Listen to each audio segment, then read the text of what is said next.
Hi guys, it is Jack the Train Spotter. Now before I show the footage that I took when I went to see Pvris, here are just some of my thoughts about an incident that recently happened in the UK about 2 months ago that does affect and will affect the future of concert going in this country. So originally Pvris were meant to be performing at the O2 in Brixton, but due to an incident that happened a month earlier, it got moved to the Hammersmith Apollo.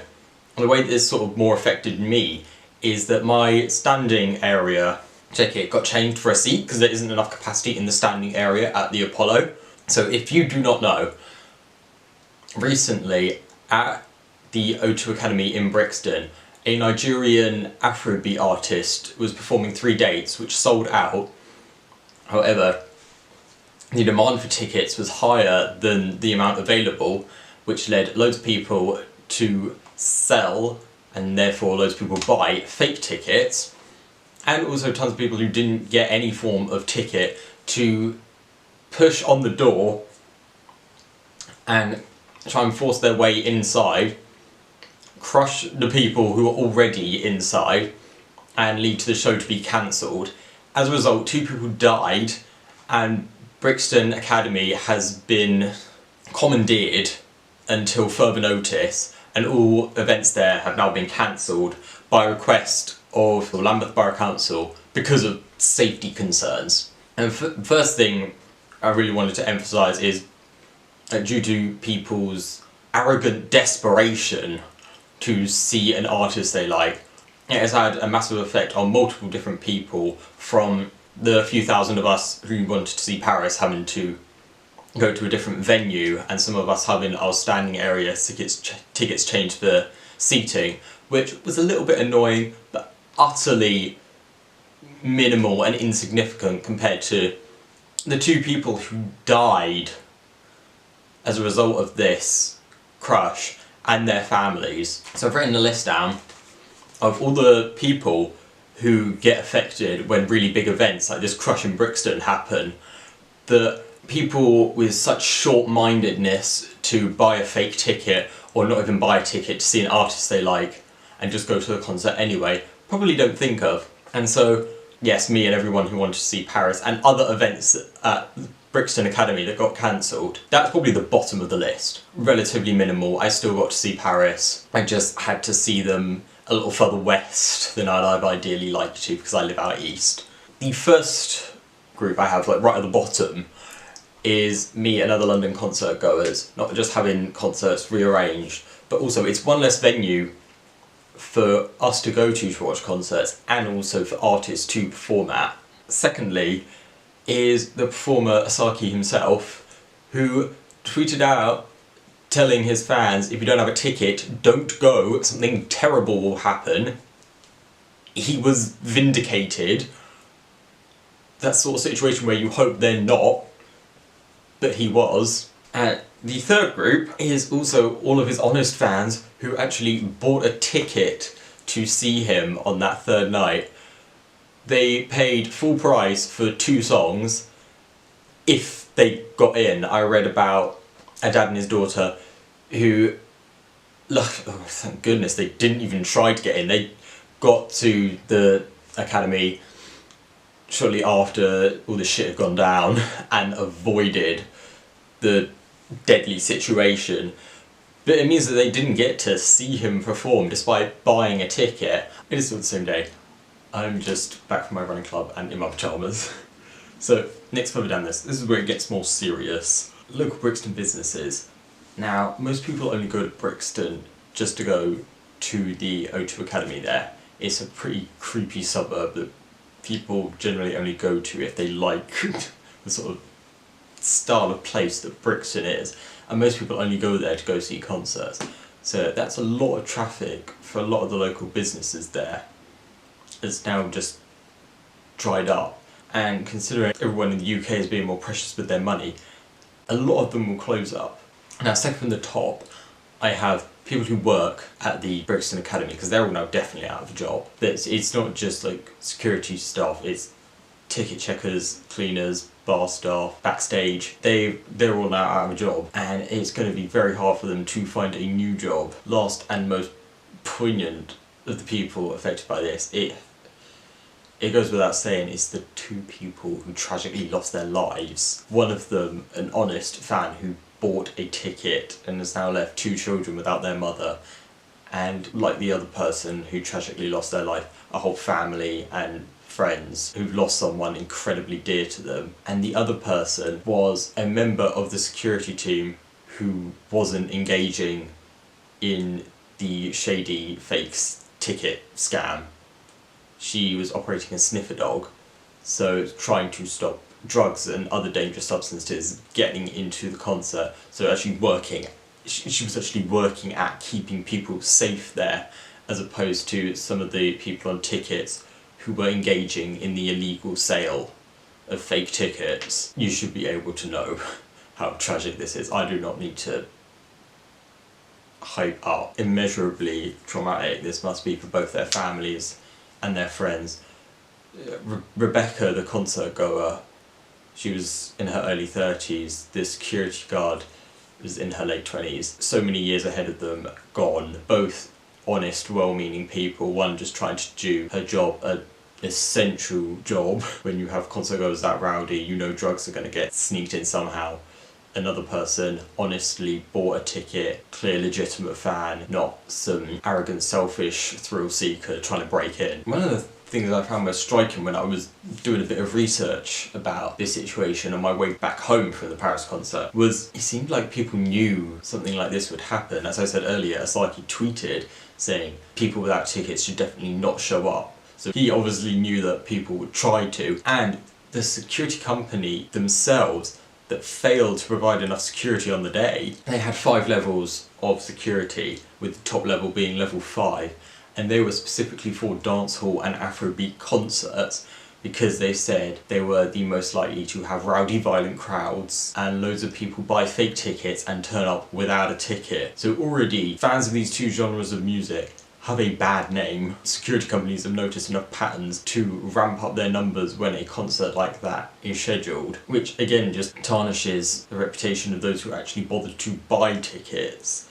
and try and go to the concert honestly. But as for me ever going to the Academy at Brixton, I've only ever been once, and looking back at it, it seemed to be quite a telling time, and not like the concert was dubious or anything. The concert was amazing. I went there to see Ben Howard, which if you don't know is an English folk singer. He is one of the mellowest singers I am into or even know of. His most famous song, Keep Your Head Up, is probably his most lively. All the rest of his songs are really chill. And yet, I noticed a few red flags whilst I was there.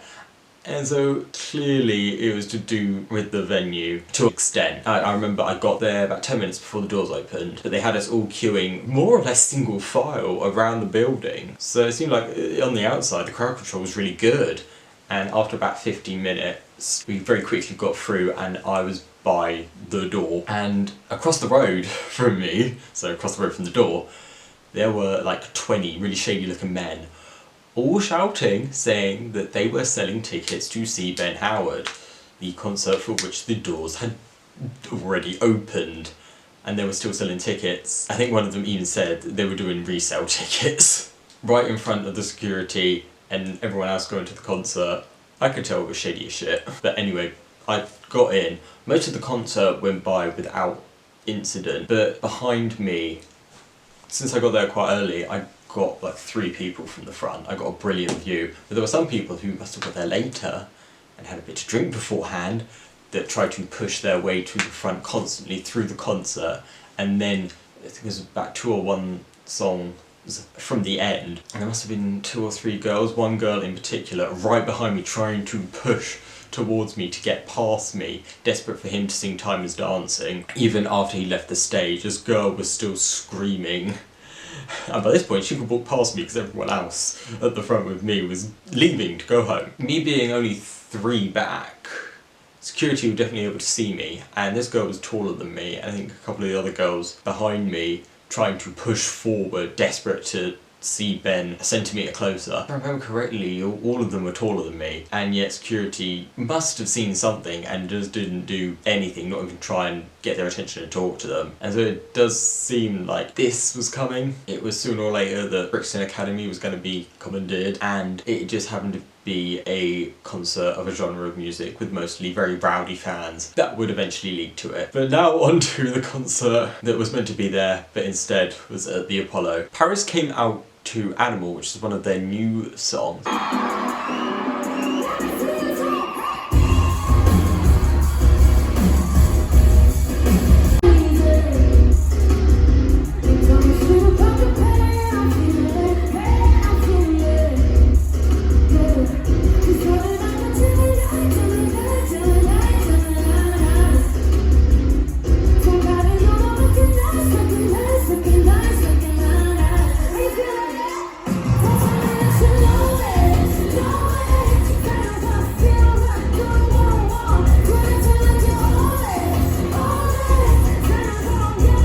Their new stuff. It's very much them, very much Lynn, but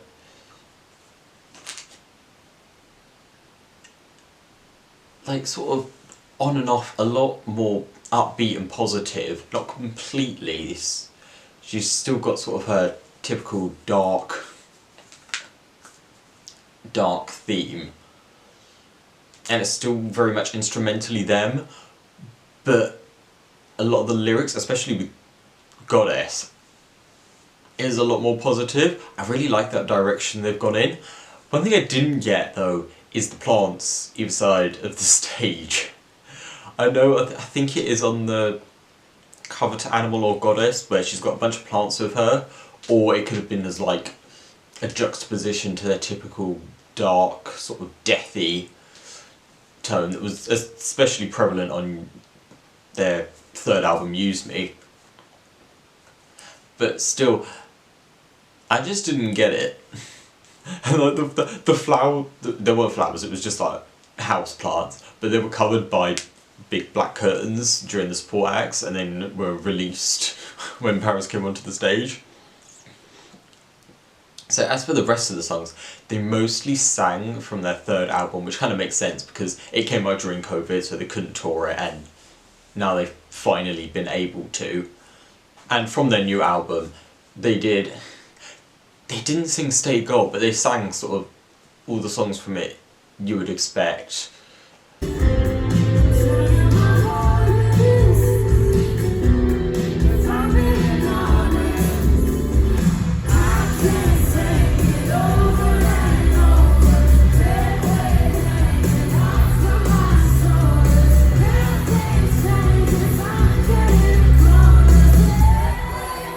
And they ended with Hallucinations. I'd say my favourite song on that album is Death of Me.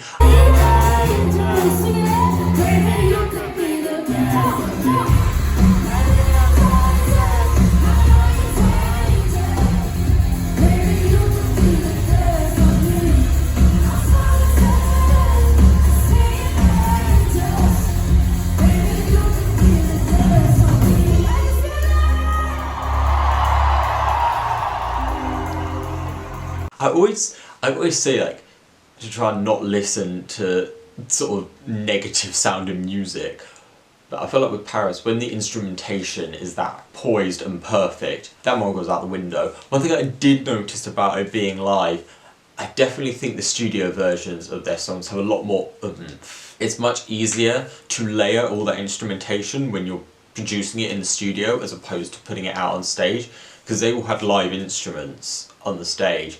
And there's only like behind Lynn, I think there's only like 3 musicians, so it wasn't as like oomphy as on the studio versions. But that may just be my quality from the video and looking back at it. It didn't hinder the performance. It's just something that's you can't really get over. It didn't stop it being a fantastic concert. One thing I wish that was different is, Lynn, you should have sung more of your second album, All We Know of Heaven and Long Name album. She sang a lot of songs from White Noise. I think she got through 4.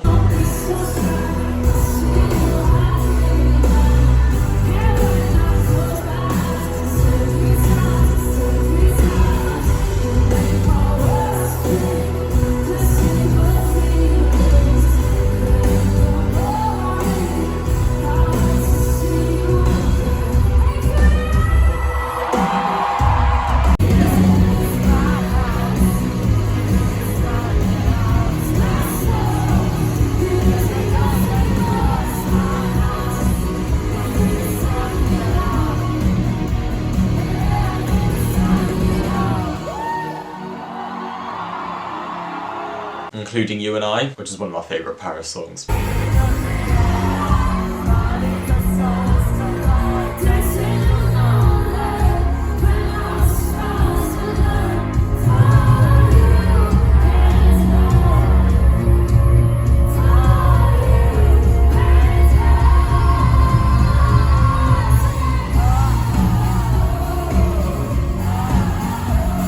But she only sang What's Wrong from her second album.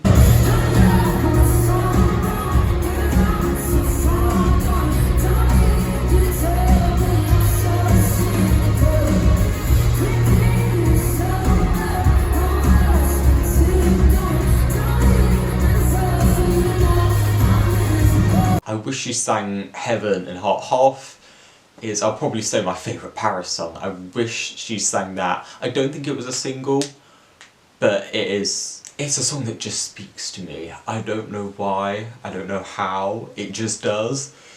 I really wish they'd sung more than just one song from the album. It's the first album of Paris's that I discovered. I discovered Paris whilst in Tanzania, just about to climb Kilimanjaro, and another member of the team, we were in groups of 4, we were sharing hotel rooms the night before going up.